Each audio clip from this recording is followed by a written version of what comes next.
Hi guys, welcome to another video of Shut and Rajes. It's foldable season kind of now because we got the Fold 3. I think you guys saw the video. It's now time for Flip 3. One thing that I'd like to add before starting the video is that it is really difficult to get hands on a phone these days. Like Fold 3, I wanted in green color. I couldn't get because of the shortage of the stock. There was barely one piece available in all of Delhi. For same with the Flip 3, I wanted it in cream color. That was the latest one, but I couldn't get in cream. I got this on 17th or 18th. I have booked like before the official booking started, so I could be in queue in ahead, but of no use. This I got in black color only, and that was also available only one piece. So the chip shortage is hitting the mobile industry really hard. Now coming to the phone, before going into details, this will be a initial impressions video only. But one thing I'd like to point out is that no matter how much I love Fold 3 and how much I actually want to use it, but I'll still stick with this. Like as my secondary phone, I have decided I have put my secondary SIM in this device and I'll be switching to this as my secondary phone now. The reason, I don't know why, but it just feels a little more, I just feel a little more confident in using the phone because the size is apt, and this is still a very delicate screen, a plastic on top, but at least better than Fold because the surface area of Fold is very wide. So that way this kind of justifies the point and is a foldable also. And as I'm using as a secondary phone, so there is not a lot of usage of this barely I use as secondary device for entertainment purposes, etc. But now let's come to the point of whether if you are in the market looking for one, you should buy or not. So pointers, I'll be very this video will almost be similar to Fold 3 because same issues with the same phone.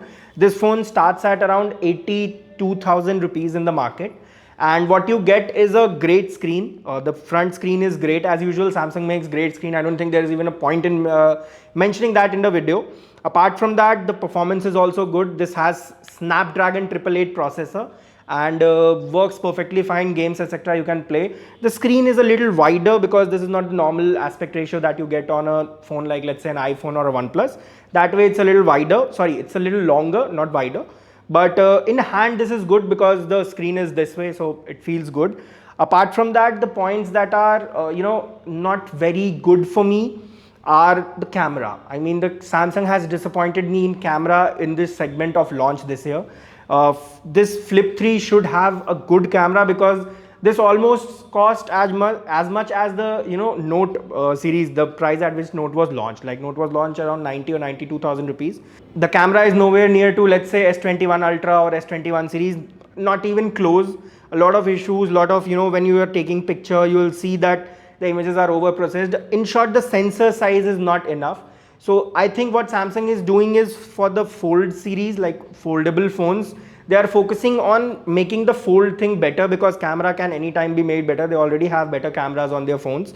So that way I think is how Samsung is progressing. Doesn't make any sense other than that.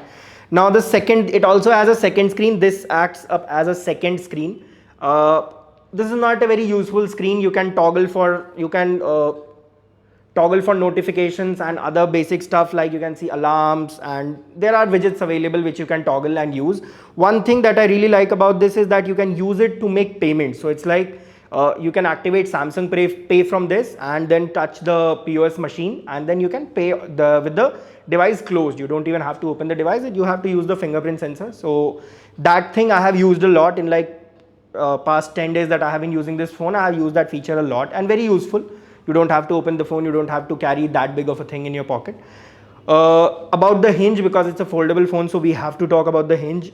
It feels sturdy. I had used the Flip normal one, but this one feels a little bit sturdier and good in hand. Like you feel the resistance from the hinge when you are opening or closing, and it has other modes also, software modes. You can use this as a camera control and use the upper part as viewfinder. So that way also it works good. Apart from that, one thing that I feel is the software features are very good on Fold 3 because YouTube is optimized and almost all the apps are optimized. But on Flip 3, there are not a lot of optimized apps available because of the abnormal aspect ratio of the phone. One thing that I think should be of great use is if you can split the phone like screen in two parts, like in between there will be two apps, but it has to be optimized for the screen width also because it's not normal width for the phone. Other than that, battery is not great. Again, same thing that I mentioned. The basics in what I can see with Samsung is that in the basics they are not doing the justice. Like battery of Flip 3, battery of Fold 3, camera of Flip 3, camera of Fold 3, everything is mediocre. There's no best or flagship level thing in that. The camera here is also, the battery here is also mediocre, not very good, not very bad either, but mediocre. So in my overall opinion, as I started the video, I added that I'll be using this as my secondary device on day-to-day basis. The reason was the size. So if you are someone who wants a big screen but don't want to carry a big phone, this is going to be a good phone for you because it's compact and it has got almost all the features as other foldable like the Fold 3, just a little shorter screen, not that big, and a little weird aspect ratio. So when you are watching videos, etc., it's going to be a little problem.